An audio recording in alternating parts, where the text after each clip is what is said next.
बढ़ गया कि हिंदू खतरे में आ गया। यह संघर्ष तो 79 से चल रहा है, जब आसू ने बांग्लादेशी मियों का लिए आंदोलन किया। यह प्रश्न का उत्तर आप बीजेपी के बंधुओं को पूछेंगे तो बता पाएंगे। I am not a part of government, I will not be able to answer. मेरा इतना ही कहना है, अभी भी समय है, बांग्लादेशी मियों से मुक्त आसाम करो। 10 लाख कम से कम एनआरसी में जो रिजेक्ट हुए उनको तो अरेस्ट करो भाई, कौन रोक रहा है? और जिस मियों ने अप्लाई एनआरसी में नहीं किया था उनको अरेस्ट करने के लिए क्यों रोक रहा है? लगा दो भारत के हजारों गांव, आसाम के हजारों गांवों के चारों ओर पुलिस, और कम से कम लोअर आसाम से तो शुरू करो। Within 1 week 10 lakh Bangladeshi मिये who has been rejected in NRC will be arrested. करो। और आसाम में नहीं रखना तो मेरे गुजरात में भेज दो, मैं उनको रहने की, खाने की और रोजगार की व्यवस्था करूंगा। गुजरात में वह ताकत है, प्रवीण तोगड़िया करेगा, मुझे गवर्नमेंट की भी जरूरत नहीं है। Muslim only, state government. It is a bounden duty of a state government to expel illegal foreign citizen.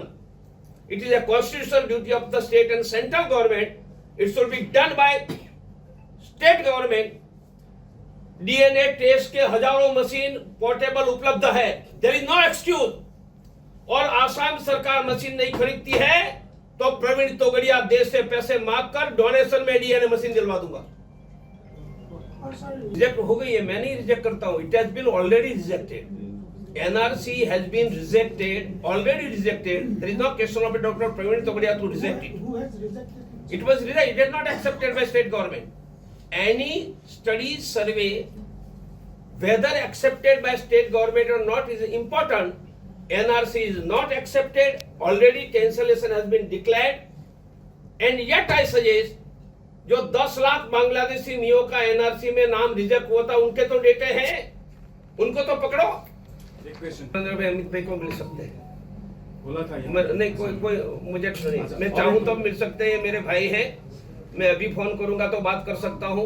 वह भी बिजी है सरकार चलाने में, मैं आसाम के हिंदू बचाने में बिजी हूँ, पर आवश्यकता है तो I can talk with them. Sharma योग्य दिशा में जा रहे हैं, वह तुरंत 10 लाख एनआरसी में रिजेक्टेड बांग्लादेशी मियों को गिरफ्तार करे, डीएनए टेस्ट घोषित करे, और जो मियों ने एनआरसी में अप्लाई ही नहीं किया था गिरफ्तार करे। इतनी ही मेरी एडिशनली मांग है। He is in the proper direction, I am confident that he will deliver. लेकिन सरकार नहीं भेजेगी तो हर गांव से लाचित बर्फुखान का बेटा निकलेगा। ही विल डिसाइड, नहीं देंगे। Government must act legally constitutionally to prevent anarchy and unnecessary violence. Government सब कुछ कर सकती है, it is not a question of BJP और Congress, it is a question of a government. Government can immediately detain 10 lakh Bangladeshi Miye who has been rejected in NRC. They can immediately detain and arrest any Muslim who has not applied in NRC. So it is not a question of a Congress or BJP, it is a question of a Assam government, and government Assam में हमारी ही है, सबकी है, सब आसाम के बंधुओं की। Many things. NRC में जो डॉक्यूमेंट की बात कही थी, गांव के मुखिया का certificate, birth certificate, school certificate, ration card, यह सब पैसे से मिलता था।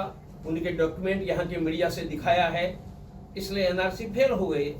इसलिए मैं कोई डॉक्यूमेंट की जरूरत नहीं, ऐसा डीएनए टेस्ट का सुझाव दे रहा हूं। Single drop of a blood will decide he is a Bangladeshi, no excuse. और जो फॉर्म नहीं भरेगा डीएनए उनको अरेस्ट करो, और गलत फॉर्म भरा है उनका डीएनए टेस्ट के बाद अरेस्ट करो। सबको डिटेंशन कैंप में ले जाओ। अकॉर्डिंग टू यू, वह उनका उत्तर तो सरकार दे सकती है। आई am not a part of a government, I have not done study, I have survey. But you have the information sir. Every information should not be conveyed to media. Though I have a discussion with the people who had done NRC survey and study also. I will not convey each and every. Before talking to you, I have discussed with a lot of the people. But every information should not be conveyed to media. There are certain information, it is for our understanding, planning and strategy also. যিকোনো খবৰৰ বাবে যোগাযোগ কৰক আমাৰ এই নম্বৰত 9181 307 2221